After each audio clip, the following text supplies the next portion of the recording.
मित्रांनो नमस्कार. संकल्प वर्धीचा या आपल्या युट्यूब चॅनलवर तुमच्या सर्वांचे प्रथमतः सहर्ष स्वागत.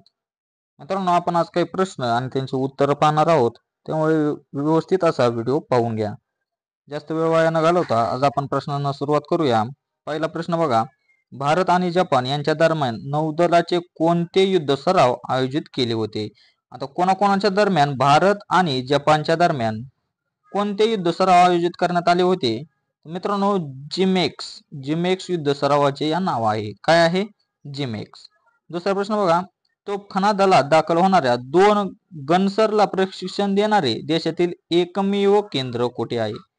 तोफखाना दलात दाखल होणाऱ्या 2 गनसरला प्रशिक्षण देणारे देशातील एकमेव केंद्र कोणत्या ठिकाणी आहे? छत्रपती संभाजीनगर, नागपूर, मुंबई आणि नाशिक. मित्रांनो नाशिक या ठिकाणी हे एकमेव देशातील प्रशिक्षण केंद्र आहे. पुढचा तिसरा प्रश्न बघून घ्या, खासदार क्रीडा महोत्सवाचे उद्घाटन कोणत्या शहरात करण्यात आले? खासदार क्रीडा महोत्सवाचे उद्घाटन कोणत्या शहरात करण्यात आले होते? तर ते आले होते नागपूर या शहरात. नागपूर शहरात खासदार क्रीडा महोत्सवाचे उद्घाटन करण्यात आले होते. चौथा प्रश्न बघा, जल्लीकट्टू हा पारंपरिक खेळ कोणत्या राज्यात खेळला जातो? आता जल्लीकट्टू हा पारंपरिक खेळ हा आत्ताच्या भरतीमध्ये हा प्रश्न विचारण्यात आलेला होता. जल्लीकट्टू हा पारंपरिक खेळ कोणत्या राज्यात खेळला जातो? तर मित्रांनो तामिळनाडू या राज्याचा हा प्रमुख खेळ आहे. जल्लीकट्टू हा पारंपरिक खेळ तामिळनाडू या राज्यात खेळला जातो. पाचवा प्रश्न बघून घ्या, मुलींना सैनिकी प्रशिक्षण देणारी पहिली संस्था कुठे सुरू होणार आहे? आता मुलींना सैनिकी प्रशिक्षण देणारी पहिली संस्था कुठे सुरू होणार आहे? नागपूर, नाशिक, पुणे आणि नांदेड. मित्रांनो नाशिक या ठिकाणी मुलींना सैनिकी प्रशिक्षण देणारी संस्था सुरू होणार आहे.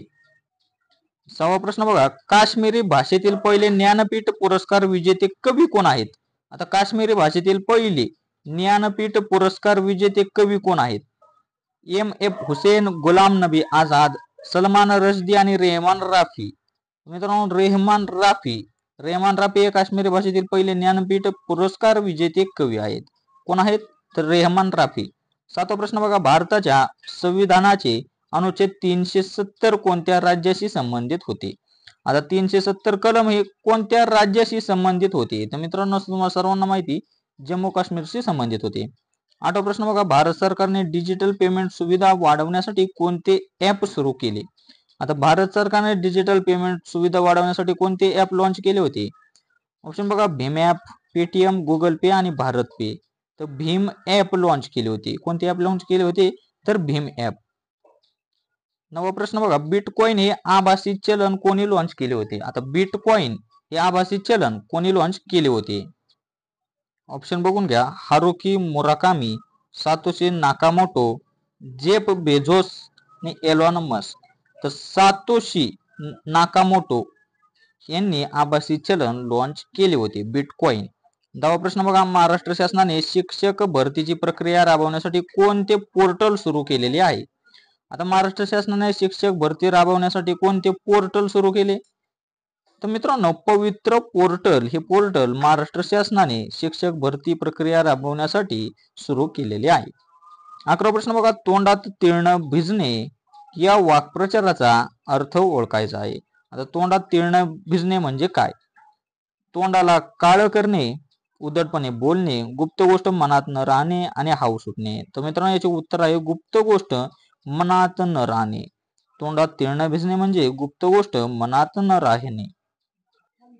12वा प्रश्न बघा, पोलीस खाते हा विषय कोणत्या सूचीमध्ये येतो? आता पोलीस खाते हा विषय कोणत्या सूचीत येतो? केंद्र, राज्य, समरवर्ती आणि यापैकी नाही. तर पोलीस खाते हा जो विषय आहे तो राज्य सूचीमध्ये येतो. कोणत्या सूचीमध्ये येतो? तर राज्य सूचीमध्ये येतो. 13वा प्रश्न बघा, महाराष्ट्र पोलिसांचा रेझिंग डे हा कोणत्या तारखेला साजरा केला जातो? आता महाराष्ट्र पोलिसांचा रेझिंग डे असतो तो कोणत्या तारखेला साजरा करण्यात येतो? 2 जानेवारी, 15 ऑगस्ट, 1 मे आणि 17 सप्टेंबर. तर 2 जानेवारीला रेझिंग डे साजरा केला जातो.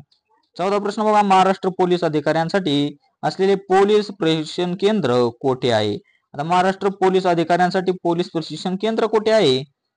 शिवाजीनगर पुणे, नायगाव मुंबई या ठिकाणी, त्र्यंबक रोड नाशिक ठिकाणी, सीताबर्डी नागपूर या ठिकाणी. तर मित्रांनो त्र्यंबक रोड नाशिक त्र्यंबक रोड नाशिक या ठिकाणी पोलीस अधिकाऱ्यांसाठी असलेले पोलीस प्रशिक्षण केंद्र आहे. 15 प्रश्न बघा, सायबर गुन्ह्यांवर नियंत्रण ठेवण्यासाठी स्वतंत्र विभाग तयार करणारे देशातील पहिले राज्य कोणते? आता सायबर गुन्ह्यावर नियंत्रण ठेवण्यासाठी स्वतंत्र विभाग तयार करणारे देशातील पहिले राज्य कोणते आहे? गुजरात, कर्नाटक, तेलंगणा आणि महाराष्ट्र. तर मित्रांनो, पहिले राज्य जे आहे ते महाराष्ट्र आहे. कोणते राज्य आहे? तर महाराष्ट्र आहे. 16 प्रश्न बघा, पोलीस खात्यातील खालीलपैकी कोणते पद हे केवळ पदोन्नतीनेच भरले जाते? आता पोलीस खात्यातील कोणते पद हे फक्त पदोन्नतीनेच भरलेले जाते?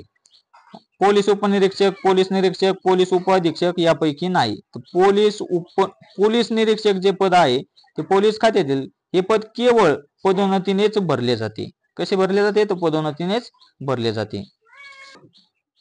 17 प्रश्न बघा, तिन्ही सैन्य दलाचे सर्वोच्च प्रमुख कोण असतात? आता तिन्ही सैन्य दलाचे सर्वोच्च प्रमुख कोण असतात हे तुम्हाला सर्वांना माहिती.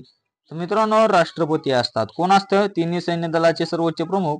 तर राष्ट्रपती असतात. 18 प्रश्न बघा, एक्सप्रेसवे ला जोडणाऱ्या एक्सप्रेसवे पासून निघणाऱ्या रोडला काय म्हटले जाते? काय म्हटले जाते? Ring road, sleep road, service road यापैकी नाही. तर स्लीप रोड म्हटले जाते. काय म्हटले जाते? Sleep road. 19 प्रश्न बघा, कळसुबाई हे महाराष्ट्रातील सर्वोच्च शिखर कोणत्या जिल्ह्यात आहे? आता कळसुबाई हे महाराष्ट्रातील सर्वोच्च शिखर आहे, पण ती जिल्ह्यात कोणते आहे? तर मित्रांनो, अहमदनगर जिल्ह्यातील सर्वोच्च शिखर आहे. कोणत्या जिल्ह्यातील सर्वोच्च शिखर आहे ते? अहमदनगर, म्हणजेच अहिल्यानगर. 20 प्रश्न बघा, लोणार हे खाऱ्या पाण्याचे सरोवर कोणत्या जिल्ह्यात आहे? लोणार हे खाऱ्या पाण्याचे सरोवर आहे, पण ते जिल्ह्यात कोणते आहे? तर मित्रांनो, बुलढाणा जिल्ह्यातील सरोवर आहे लोणार. लोणार सरोवर कोणत्या जिल्ह्यातील आहे? तर बुलढाणा. 21 प्रश्न बघा, मधुबनी लोकचित्रकला प्रकार कोणत्या राज्यात प्रसिद्ध आहे? आता मधुबनी हा चित्रकलेचा जो प्रकार आहे तो कोणत्या राज्यातील आहे? मध्य प्रदेश, बिहार, उत्तर प्रदेश आणि महाराष्ट्र. तर बिहार मधला हा चित्रकलेचा एक प्रकार आहे मधुबनी. 22 प्रश्न बघा, जिम कार्बेट अभयारण्य कोणत्या राज्यात आहे? आता जिम कार्बेट हे कोणत्या राज्यात आहे? उत्तराखंड, उत्तर प्रदेश, हिमाचल प्रदेश आणि बिहार. तर उत्तराखंड मध्ये आहे. कुठे आहे जिम कार्बेट अभयारण्य? तर उत्तराखंड मध्ये आहे. 23 प्रश्न बघा, थुंबा हे उपग्रह प्रक्षेपण केंद्र भारतातील कोणत्या राज्याच्या किनाऱ्यावर वसलेले आहे? कोणते? तर थुंबा हे प्रक्षेपण केंद्र. ऑप्शन बघा, ओरिसा, महाराष्ट्र, केरळ आणि आंध्र प्रदेश. तर केरळ मध्ये आहे. कुठे आहे? थुंबा हे उपग्रह प्रक्षेपण केंद्र कोणत्या राज्यात आहे? तर ते केरळ या राज्यात आहे. 24 प्रश्न बघा, विधवा पुनर्विवाहाला मान्यता देणारा कायदा कोणी केला होता? आता विधवा पुनर्विवाहाला मान्यता देणारा कायदा कोणी केला होता? ऑप्शन बघा, Lord Dalhousie, Lord Bentinck, Lord Ripon आणि लॉर्ड मॅकेली. मित्रांनो, लॉर्ड डलहौसीने विधवा पुनर्विवाहाला मान्यता देणारा कायदा केला होता. कोणी केला होता? तर लॉर्ड डलहौसीने. 25 प्रश्न बघा, माझी जन्मटेप या पुस्तकाचे लेखक कोण आहेत? आता माझी जन्मटेप या पुस्तकाचे लेखक कोण आहेत? ऑप्शन बघा, बाबा पद्मनजी, महात्मा ज्योतिबा फुले, विनोबा भावे आणि विलास सावरकर. मित्रांनो, विनायक दामोदर सावरकर यांचे हे पुस्तकाचे लेखक आहेत. हे कोण? माझी जन्मटेप या पुस्तकाचे लेखक कोण आहेत? तर विदा सावरकर. मित्रांनो, आज होते आपले 25 प्रश्न. ते कसे वाटले ते कमेंटद्वारे नक्कीच कळवा. आणि आपल्या जे कोणी चॅनलवर आपल्या नवीन असेल त्यांनी आपला चॅनल सबस्क्राईब करायला मात्र विसरू नका. मित्रांनो, आपण परीक्षेच्या दृष्टीने वेगवेगळे असे प्रश्न आणत असतो, त्यामुळे कोणताच व्हिडिओ आपला मिस करू नका. आणि मित्रांनो, अजूनही सांगतो, आपण प्लेलिस्ट बनवलेली आहे. त्या प्लेलिस्ट आपल्या व्यवस्थित अशा पाहून घ्या. आणि त्या प्लेलिस्ट मध्ये मुंबईचे ऑनलाईनर काही प्रश्न, मुंबईला ज्यांचा कुणाचा फॉर्म असेल त्यांनी ते व्हिडिओ पाहून घ्या. आणि आपण IMP अशा माहितीचे 2 ते 3 व्हिडिओ आपण बनवलेले आहेत, तेही आपले व्यवस्थित पाहून घ्या. आणि आपले डेली चॅलेंज तर चालूच आहे. मित्रांनो, भेटूया अशाच व्हिडिओमध्ये. तोपर्यंत धन्यवाद.